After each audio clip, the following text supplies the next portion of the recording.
Hello, hello. So glad to be here this afternoon with you all. My name is Denzel Porteous. I use he, they pronouns, and I have the pleasure of serving as Executive Director of Stonewall Columbus and CEO of Pride Fund One, venture capital vehicle focused on LGBTQ entrepreneurs and ventures. I'm excited to be here this evening, this afternoon, depending on where you are, maybe this morning if you're watching internationally, and spending a little time on which is a phenomenal day two of the fashion industry conference. So I'm so thankful to be a part of it. And for the next, 45 minutes or so, we're going to spend a little bit of time with an amazing human and their partner as we're exploring the human side of fashion and a chat with Zhane and Ohio-based fashion designer and her partner, Al. It says Alvin, but we're going to go by Al. We'll relax. We'll be relaxed. We'll be relaxed. But again, as I said, I'm just excited to be here and have a little conversation and just to get a better sense of who you are and what you're about and what's happening in industry and how you've gotten to this place as a human, as a person living excited and passionate about fashion. And so I want to make a little space and give a little grace and ask you each to introduce yourselves as well before we jump into the heart of today. So maybe we will start with Zhane. Okay. Well, my name is Zhane Darlings, but on paperwork, my name is Zhane Wiley. As you stated, I am an Ohio-based fashion designer as well as a entrepreneur, drag queen, showgirl, community advocate, and also just overall all around just positive force that who likes to be a part of my community, likes to showcase the best of my community, and always wants to make sure that I'm putting my best foot forward to, also show myself in the most positive light as possible. And that's just a little blimp of me. We'll talk some more and dig some more into it. So. Yes. Yeah. My name is Alvin. I go by Al most of the time. Met Zhane back many moons ago, but really have learned a lot by being on this journey with her. I've had to really do some research and had to find a lot of things in order to ensure that I was being supportive. And probably one of the biggest things was just communicating what her dreams were. And so those things just aligned with what I wanted to do. So that's where we're at now. I'm self-owned. I have my own business. Been doing that for about approximately 23 years now. And that's pretty much about it about myself. Good. Well, y'all both smile well together, so that's a good thing. That's where you start when you smile. So, well, again, I'm so thankful to spend a little bit of time with both of you today. Columbus is known as a fashion hub. We believe so in Columbus, and we actually know so across the country. I've had the pleasure of growing up in New York, living in Atlanta, living in San Francisco. And I think truly Columbus is a phenomenal destination for fashion and for designers, but I think also just generally for people. It is a wonderful community to come of age, figure yourself out, to learn, to fail fast, to succeed well. And I think you call it home. Has Columbus always been home, or are you from somewhere else? What is that origin story? So I am from Columbus, born and raised. I've traveled out of different two other locations to kind of just visit and experience the culture, but I definitely call Columbus home. I'm from New York. Okay. I was born in New York, but lived abroad. So that has definitely allowed us to get a different perspective, and that's probably why we like to travel. Yeah. When we go to different countries, we try to go to a lot of the LGBTQ plus, facilities, so that way we can support, our community at the same time. So, and it's nice to see how other folks from different countries interact in the space. So that's really an important thing. It's something that we've been exposed to. So, yeah. But, what is that like? I think, and Al, and you can talk about this as well. But what has it been like? growing up in Columbus. And when I say growing up, I don't necessarily mean 5 to 10. I mean, like, we hit a certain age in our life that we realize, oh, I'm growing up now. Like, and usually that's about 21, 22, and we're like, now I got to be grown up. But like, what has that been like for you, coming of age in Columbus? Like, what has that experience been like? No, that was you. That was you. That's for me. Okay. Zhane, it was for you. But Al, I think you can talk about like what has it been like being in Columbus as well. It's different. I've been in Columbus for some time now, for a great deal of many years, and I think that every time that I turn around, I become more open to new experiences here in Columbus. Definitely the Fashion Council and Columbus Fashion Council was one of the things that we had talked about at the beginning. And I told her, I said, explore your explore yourself out here, because there's just so much to do here, a lot more than people realize that there is to do here. So growing up here, I would say I like Columbus. It's a good spot to call home. Because then you can travel everywhere else and you can see the differences, but you always have home. And I think that's what I know we focus on. Every single time we go out and she has a show out of town, we come back home. The first thing we say is, boy, are we glad to be home. It's not the same. It that's is for sure. not the same. And we've been to, like we said, we've been to New York, we've been to Philly, we've been overseas, and like I said, every time we come home, can't wait to get back. So, and the same for you, Zhane. Like, what has that development been like for you, growing up in Columbus and finding yourself in Columbus? I definitely feel like growing up in Columbus has been a great place to be able to explore what is all available that the earth has to offer.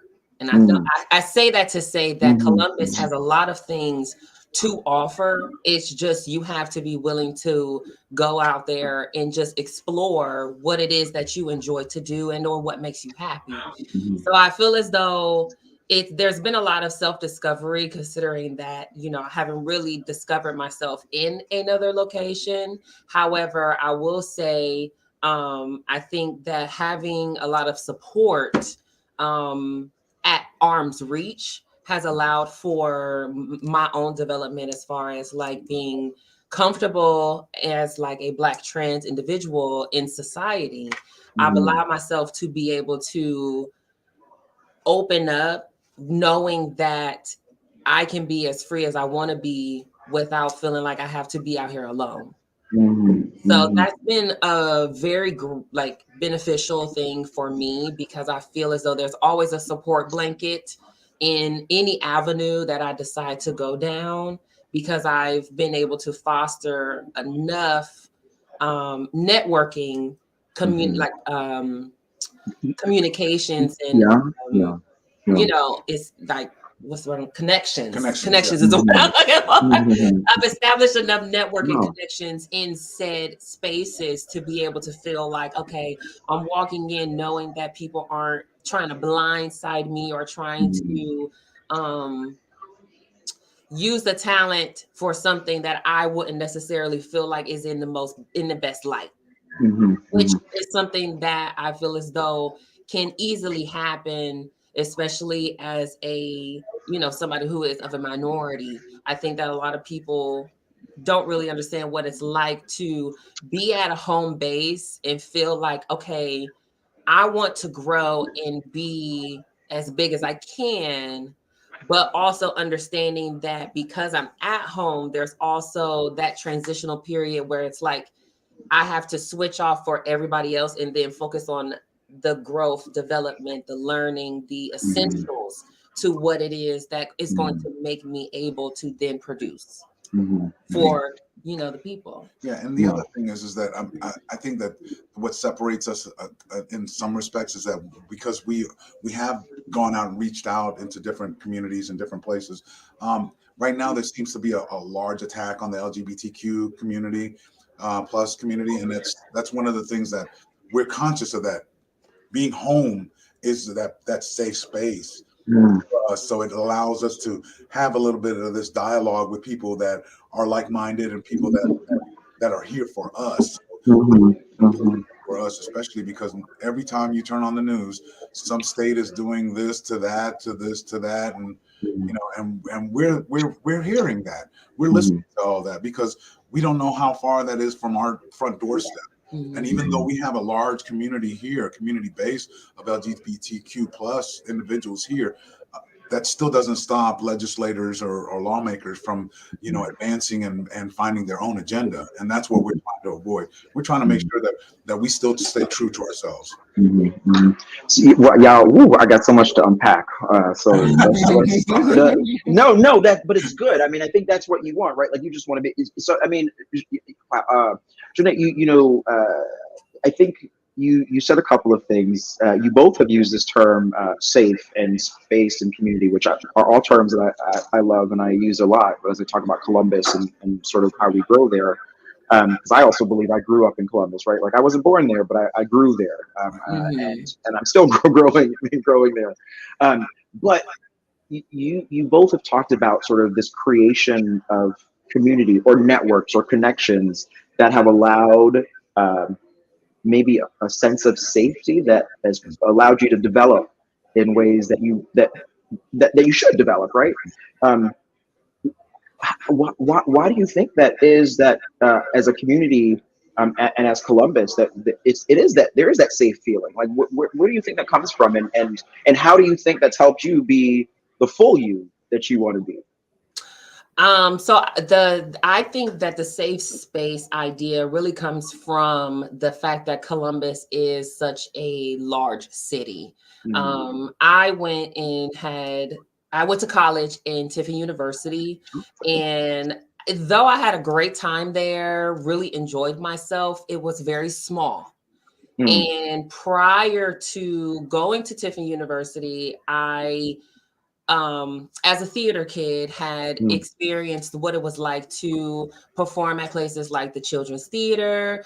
I've done a couple of things with like the Short North Stage, as well as with like Catco and things of that nature. But at the time, it was very comforting to know that being able to showcase talent around people who appreciated it allowed for me to be able to say that, okay, I know that I can do what makes me happy around people who aren't going to judge me for being excellent at what it is that I choose to do. And so I think that with the level of excellence coming back to Columbus and having it on such a major scale, I think has really allowed for a lot of people to be able to find themselves in spaces where they feel as though they can really be themselves and not feel as though they have to put on a front because there are people around who are not necessarily able to understand what they're doing or appreciative of what they're choosing to do. There was a second part to that question. I mean, ultimately, and how do you feel it's helped you sort of grow in this space? But I think you really have answered it. But you can, I mean, go deeper. I think for me, it's really gotten me to a point to be able to say, like, okay, anything is possible. You know, the sky is not the limit. Right. It's not. Everything beyond the sky is what we're reaching for. And so I think that being here in a space like Columbus, Ohio, you're able to really identify what it is that truly can not only make you happy, but also bring you to those next levels. I think with, you know, here in Columbus, we are always in tune with the fact that, you know, we're POC. I didn't. Where? Right. No, I mean, I have to say it because I want to give the definition. But not everybody knows what a POC is. Like, oh, what's a POC? I didn't know a lot about this thing here for a while. But you know, we're conscious of that. We're conscious of the fact that we're POC. That Zhane is black trans woman, and that she's still having to fight a lot of the stereotypes and the issues that are associated that comes with that. One of the things that we were talking about is, you know, how sometimes people will look at Zhane and look at her talents and say, "Oh well, you're here, but that's just because you're a Black trans woman and we needed representation." Well, that's one of the things we're trying to stay away from, because that's not the reason why. I don't want people to associate Zhane with just a quote unquote tokenism, because to me that devalues the fact that she's an artist and that she is talented.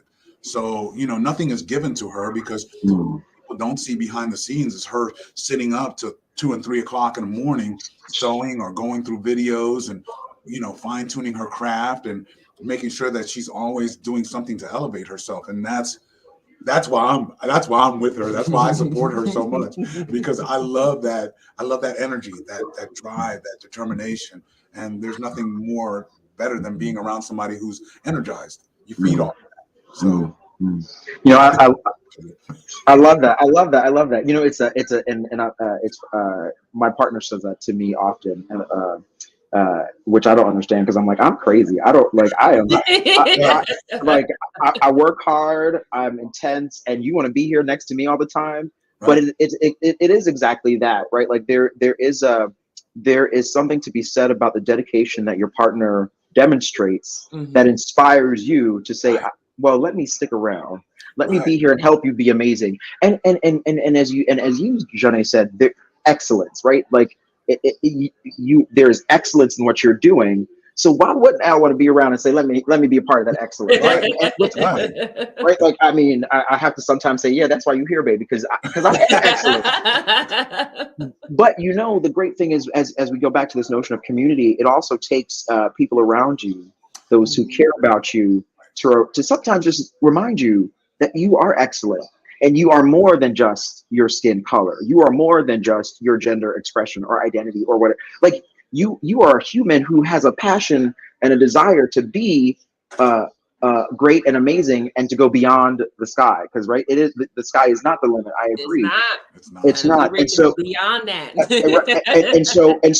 and so when you have people around you who see you, for your talent, your passion, your love, your joy, who want to encourage you, that's an amazing thing. And I think that's what we, as we talk about this space in Columbus, I think that's what we see a lot of. At least I feel, right, when we step into the right networks in our spaces, people are literally there to say, well, I want you to be successful. I want to see you be successful. And I will lean into the color moment to say, I have no problem saying I'm a person of color, and often you don't see success like ours in these spaces. So get out the way. Let me just do what I'm doing, and I think that's okay to say, right? But I also realize in Columbus, when we say it, people hear it. Yes. I feel, right? When people say it, oh yeah, you're right. Let me move. So I appreciate that, quite a bit. The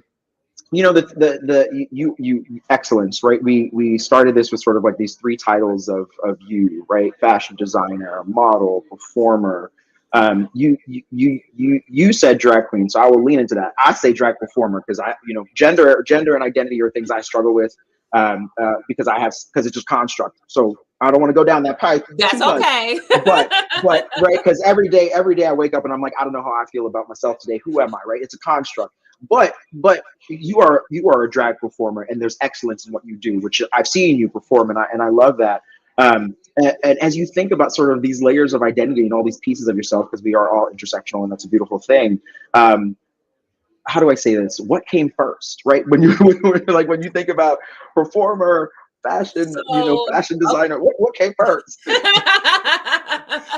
I remember this road. Well, I definitely will say I've always been a performer. I actually started performing in musicals in 3rd grade. Okay. And so that was kind of like my first entrance way into the world of performance, theater, theatrics, what it meant to be above and beyond, and to create an image of what wasn't the norm is where I was able to learn that, okay, in doing theater, there's a way for me to be on stage in an air or in a sense of confidence that I feel like I love, I want to cherish, and I want to keep that. But I also really appreciated how what I was doing on stage was received through whether it be my peers or my family members or friends or whomever is in the audience at the time. Mm. So I definitely would say that was kind of the start.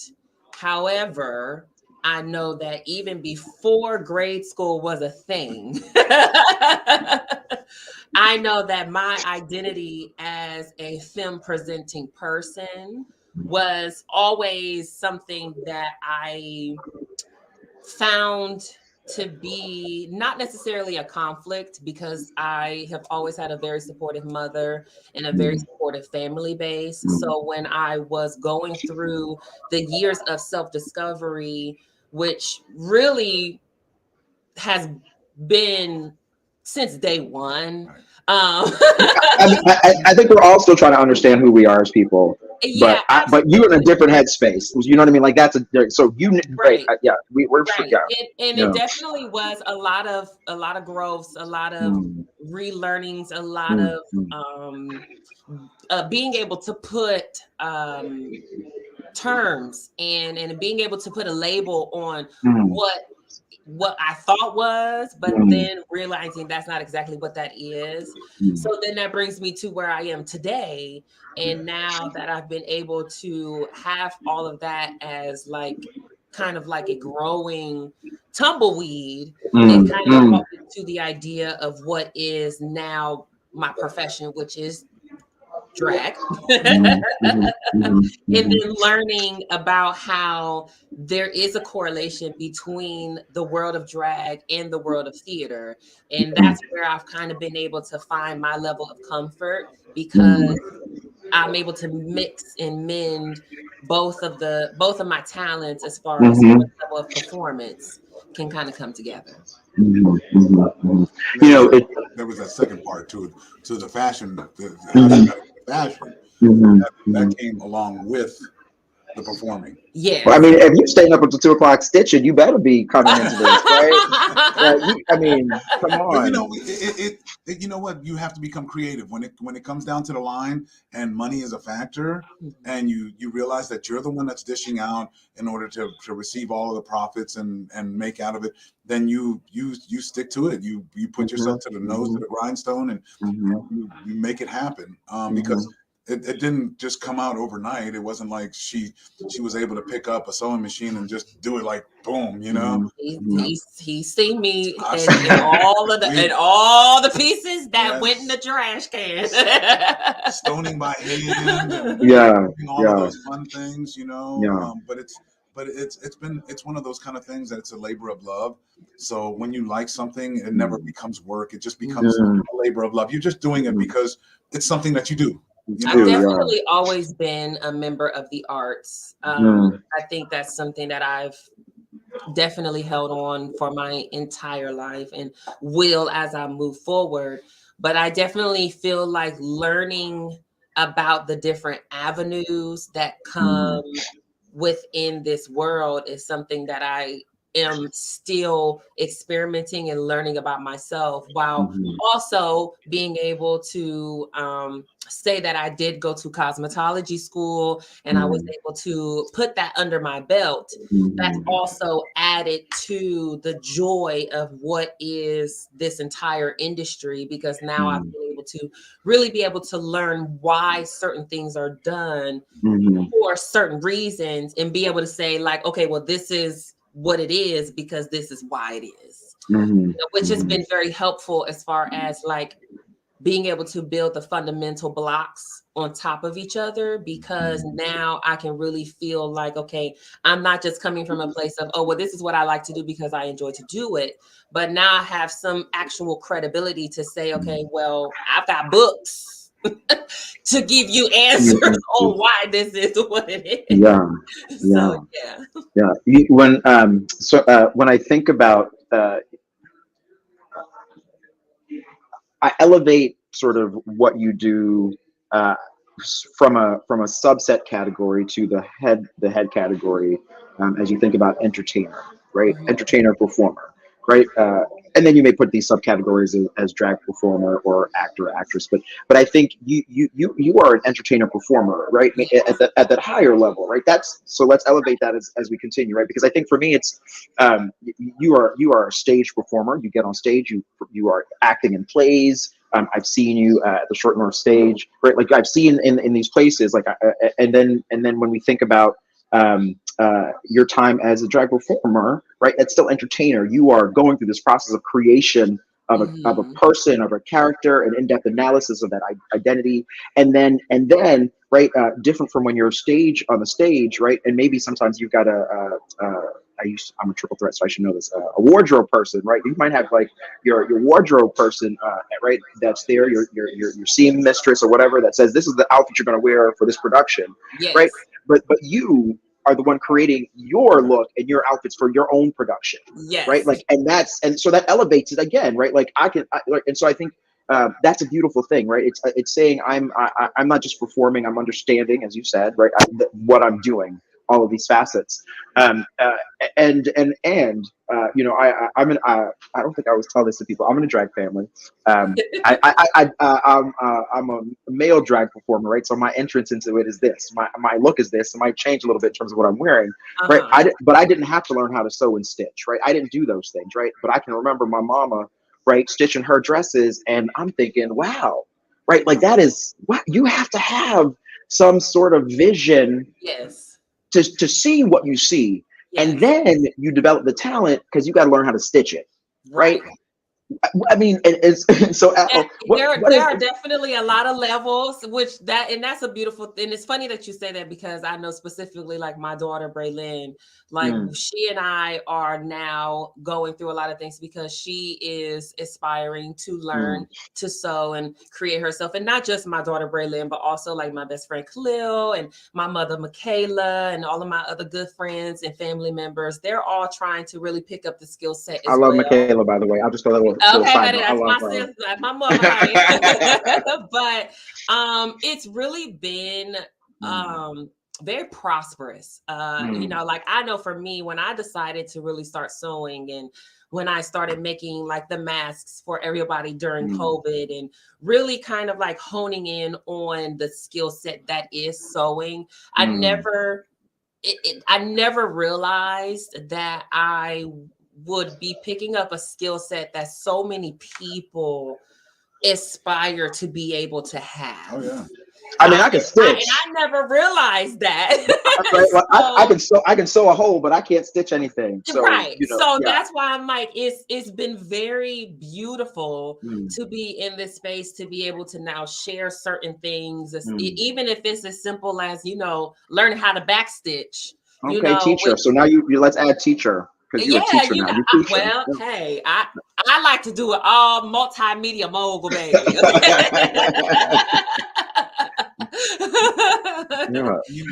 I was gonna say that, you know, that it comes with a lot of aha moments. You know, you're like, wow, because when she does new things and she tries new things, those things are not doing anything but just adding to her repertoire. And he's always the first one I show it to. Yeah, I'm always running across the room like, look, babe, look what I did. I'm like, yeah, that looks nice. I like it.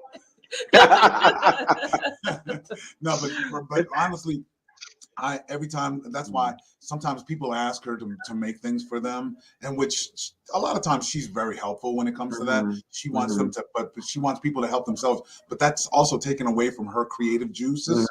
So that's why I say, well, you know, kind of take it easy, you know, this is the direction that you're going in. If you're gonna sew, then, you know, you have to have a plan of action. Don't let them take away all of your juices away from you, because then you won't have anything left over for yourself. And that's, but it's still, every single time she'll say, ow, I never thought about doing it this way, you know, and she'll pull up a video and she's like, you know what, I wish I would have done it that way. And all of that does is just elevates her continuously, you know, by her doing her research. That's why when I go back to that premise that, you know, people don't understand how much it goes, what it entails. She does her own makeup, she does her own hair, she does her own clothes. I mean, she does pretty much everything.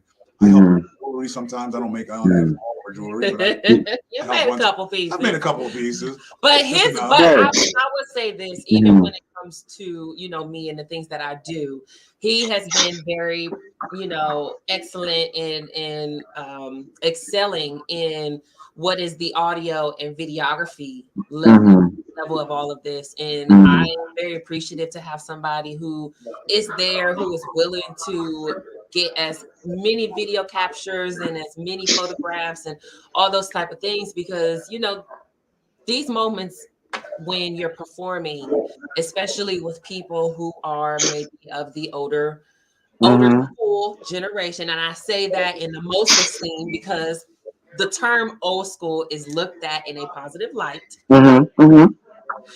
But those who are of the seasoned level and maybe be a little bit up there in age, a lot of the time you're getting pictures and you're creating memories with people who might not be with us within the next few days, weeks, months, or years.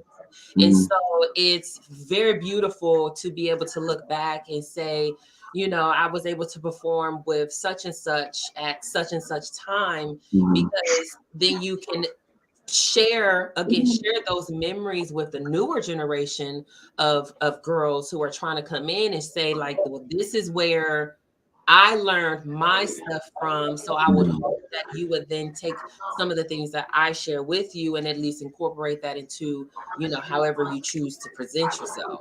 So personal growth is different for everybody and every platform. But I think that what Zhane does for a lot of folks, and she does that for me sometimes too, because I'll come to her and spoon feed me. I want her to spoon feed me. I just show me, but she won't do that. And it's like an instructor. You gotta, she's gonna throw me into the pool, and if I swim, I swim. If not, she ain't gonna leave you. She gonna jump in. If you no pool noodle. I'm gonna give you a tool to help yourself. Right. Exactly. It's about tools and finding the people that will help you to, I guess, to fine tune your tools. And that's what when you mentioned finding the right energy and the right groups of people to be associated with, that is so important, because you cannot find yourself being surrounded by people that are not as inspiring as yourself, or that doesn't want to elevate. So Al, I want to, we're going to continue with the happy, but I want to go to maybe a deep somber thought for a moment, right? Because you talked about, and this is Al, you talked about seeing Zhane, right, up at 2 o'clock in the morning or whatever it is, and doing these things, but you also talked about seeing the evolution of the art and craft. What can you talk about seeing a moment of frustration in terms of developing that craft, and how Zhane clearly has worked through that moment, right? Like when, if there was a moment where she was stitching a stitch and she was like, I just don't know how to do it, or what is, she just threw it away. That's all. It didn't work. Al, I threw it in the garbage. I'm sorry. I spent all this money on this fabric and it just didn't work, and I can't stand it, and it's not working. Bye. She'll give it to somebody else. But I will mention there was a time that in her own personal level of development that she had run across, and we bring this up because there's a lot of people that ask her about her transition, and one of the things is that I recall that we were trying to find psychiatrists, not psychiatrists, but what is it called, social workers with a specific designation in order to help her with her transition, because you have to go talk to they got to approve that it's that's right. And we're just running across that issue, and she came to me and she was just crying and telling me, Al, and it could have been a combination of a lot of different things, maybe the pressure, maybe the hormones and all these other things. But I remember how when we sat there, and this goes back to having somebody supportive and having support inside the group of people support you. Whenever she does get frustrated, I think that she knows that there's certain people that she can count on, whether it be Michaela or Braylon, myself, that family and that group of people that will always say, you know what, I hear you, just you're gonna have to pick it up, you're gonna have to get back on the ball and keep pushing. And I know that's what I do with her. If I see her struggling, I will go back to her and say, look, honey, there's opportunities, but but everything is open. Everything is just the sky's the limit. Anything that you want to do, you can do it. Sometimes you don't have to be the best at everything that you do, but if you try it and you're really good at it, then keep it going. I know I can fix a car. I might not be the best person at fixing a car. I can fix a car, but in order for me to do something that I really love, that's where I elevate at. But I watch her struggle continuously, because without struggle, there's no growth. You don't learn by just being handed to you every single day. I think the true growth comes from making mistakes. That's why sometimes I let her make mistakes and I let her evolve in her own way, because that helps her to process that information in such a way that it makes it more understandable and relatable. And then that way she can overcome it on her own the next time she runs across that problem. Yes to all of it, full stop. Right? Like, I think every layer and intersection that you just interwove in that response, yes to all of it, right? I think it is the community, it is the people, but I think also it is the fact that what I heard was also, when there are moments of frustration, she may turn to someone to say, hey, let's figure it out.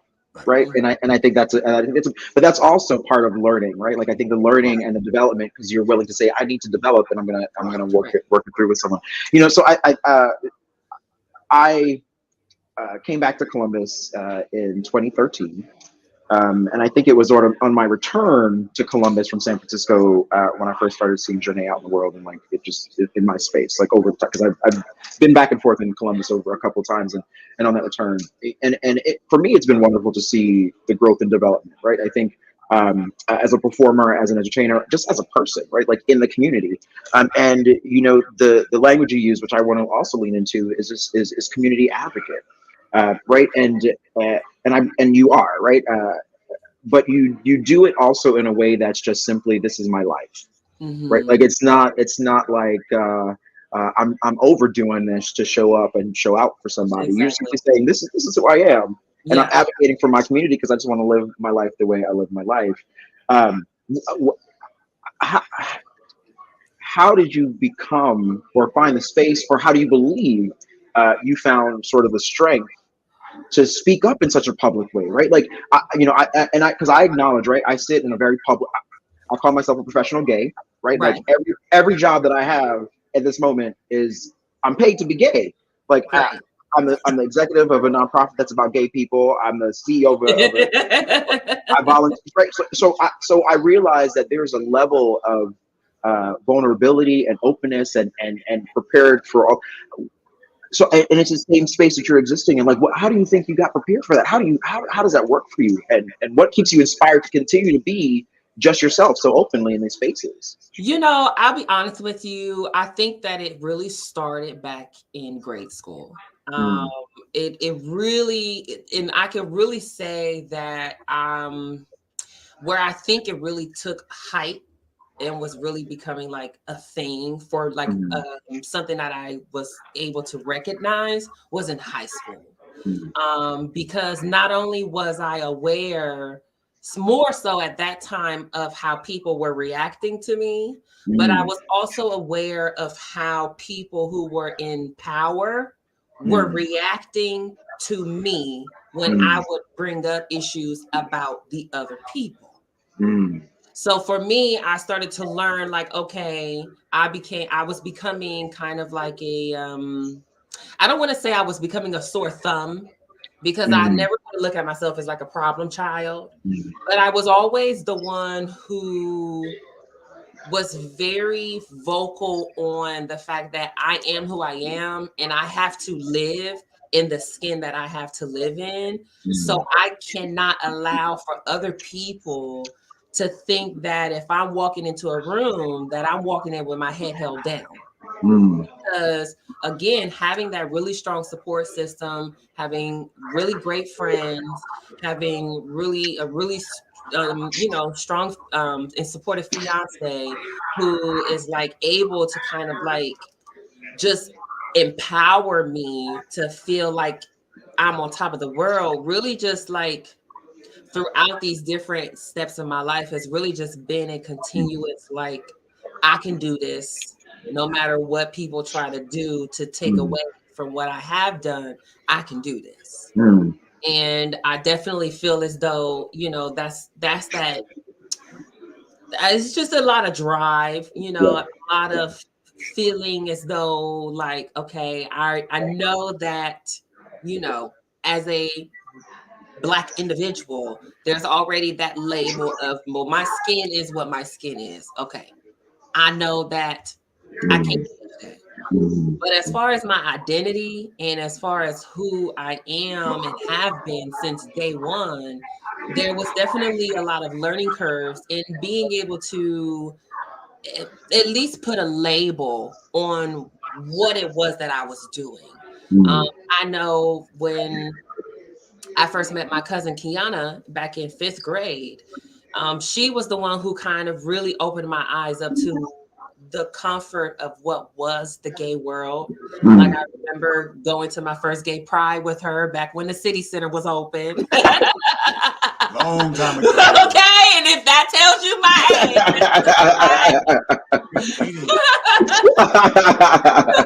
So, you know, I remember, you know, going back to those events and going out to, you know, the place that I now work, which is Axis and Union, and going to these venues and seeing these cool, you know, these entertainers and these beings on stage who were so, you know, themselves.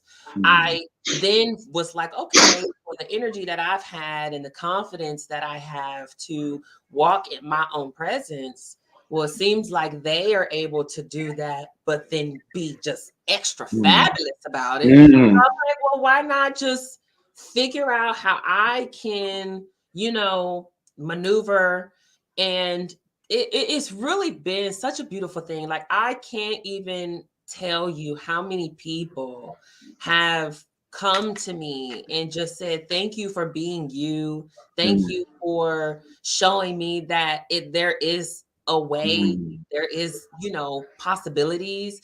And specifically when there's kids who are like the brother and sister of people who I went to school with, it's like, I never thought that I would be able to reach, you know, so many different people without even being there, you know, being in front of them and actually having interactions. So I had to learn that very early, though, because that's a power that, you know, like Beyonce said, honey, she woke up and was in it, honey. She was in it.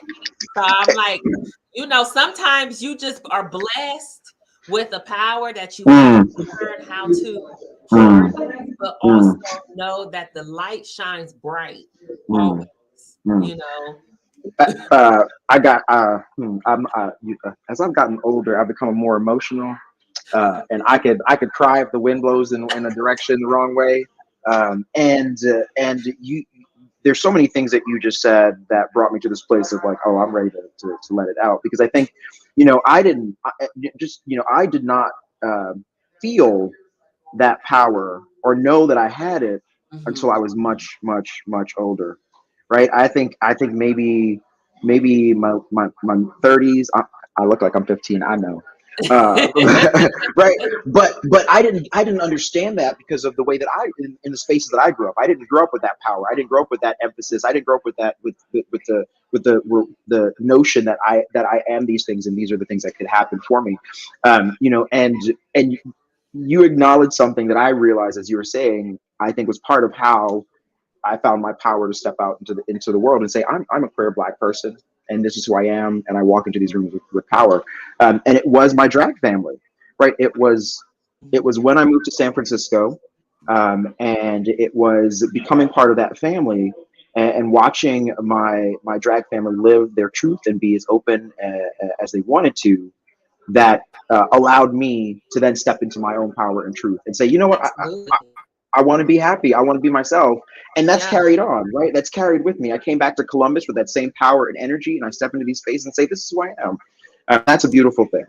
And there are people who enter our lives at different phases and at different times to open our minds up to different things about ourselves. And I definitely feel like there have people, for instance, like my gay father Keith, like he was with me back when I was like going down, and exploring what it was to be a preteen, and to know that he and I are still very much so tight knit family oriented. He's my papa kind of deal today. It's like amazing to be able to grow with people and see not only yourself change, but also have people tell you how you're changing, and then to be able to recollect where I was when we met to where we are today. Really, if you are not able to feel that you are better than you were yesterday, you're not doing something right. You're not doing something right. And so, I just feel like always making sure like you're looking for the betterment of yourself, the people around you, and for your future is always imperative. Like, and I know friendly competition might not always be something for everybody, but I know at least for me and my circle, we all love to push each other. My sister Ava, baby, we host church every Sunday, and she and I are always pushing each other to be the betterment of ourselves. And so it's like you always want to have people around you who are not necessarily nudging you to like, well, I'm better than you, or you don't want that kind of energy, but you want the energy of feeling like there are people around you who make you want to be better. And if you are around those type of people who make you want to be better, those are the ones you want to keep, because those are the ones who not only have a positive forethought for you, but they also have a positive forethought for themselves. They see themselves being bigger and better than what they did yesterday. So I definitely feel like, the journey is one that's always, there's going to be a lot of highs and lows. I definitely feel like there's nothing that should stop people from being able to find themselves around the people they are with. Find yourself and find the people who are going to love on you like you are loving on yourself. Ooh, you just took me to church, and the church and the church you talking about on Sunday is not the same church we talking about. So I know, I know, and I used to go to that church all the time as a younger person. I enjoyed it. I may have to come back on a Sunday and visit y'all soon because it's been a minute. It's been a minute. It's been a minute. But I think all of these things you're saying are correct, and I think when I think about I'm going to harken back to something Al was saying sort of at the beginning, right? As a queer community, and in this moment, we are and we aren't, right? Because sitting here, someone might look and say, well, this looks like a straight couple to me, right? Right, and there are all these questions and whatever that means. But I think let's, but as a community that is increasingly under attack right now, more and more and more, over 450 different pieces of legislation across the country at this particular time being proposed, trying to one, invalidate our identities, two, to erase our stories, and three, to subjugate us is not okay. And I think the idea and notion of finding community in this moment to be able to rally around with each other is the most important thing. And I think the sort of the query and the question for me to both of you, as you think about Zhane as a fashion designer in this space, a designer in Columbus and whatever you want to call it, what has community like that been for you? And do you feel, supported in the community as a designer, as a talented individual, like who's excellent, right? Do you feel that even with all of these attacks, because the fashion world is not necessarily all queer or all gay, right? That's not the reality. And we know buyers can be on a lot of spectrums and all these different things. So how are you feeling? How do you all feel like the design community is being supportive and welcoming in this particular moment, or has it not been a part of the conversation? I think because what I at least from what I see, that there's a higher influence of gay men.